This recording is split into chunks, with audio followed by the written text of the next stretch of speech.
Longue descente aux enfers, Lucas revient sur sa dépression. Dans un long entretien à l'équipe, ce samedi 25 mars, le tennisman Lucas Pouille est revenu sur sa longue et douloureuse descente aux enfers. Un témoignage qui fait froid dans le dos. Dans le tennis, comme dans tous les sports, il y a des hauts et des grands bas. La star du tennis, Lucas Pouille, avait décidé de profiter du confinement pour se reconvertir. En proposant une marque de bornes de distribution sans contact de gel hydroalcoolique. Sur le journal de 13h de TF1, le grand sportif avait présenté ses produits, là. Vous avez 2 bornes 100% mécaniques, vous mettez le pied sur la pédale et voilà. Ça tombe.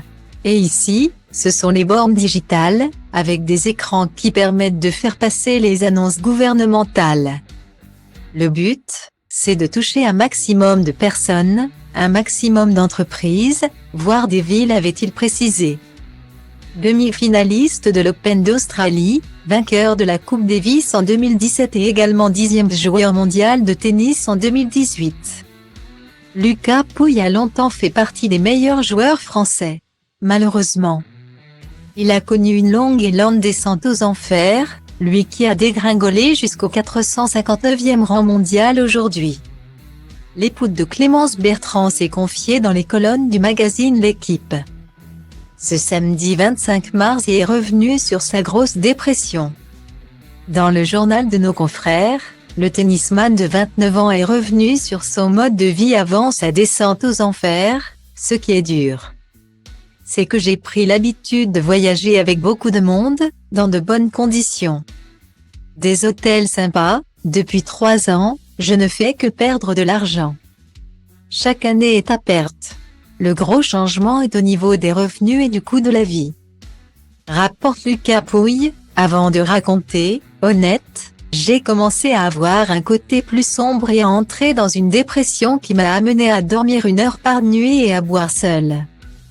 L'an dernier, alors qu'il dormait peu et était sur le point de vriller, il décide alors de se reprendre en main, je m'enfonçais dans un truc glauque. J'étais dans une sale phase. Et j'ai pris la décision de dire stop. Sinon, j'aurais fini à Sainte-Anne, chez les fous. Pour ma santé mentale, il fallait arrêter. J'allais prendre le mur. Il fait alors un long break, et reprend l'entraînement peu à peu. Dans le but de participer aux Jeux Olympiques. Faire les Jeux à Paris, c'est l'expérience d'une vie. J'ai envie d'essayer. Si j'y arrive, c'est génial et si je n'y arrive pas, je n'aurai pas de regrets parce que j'aurai tout fait pour, conclut-il, plein d'espoir.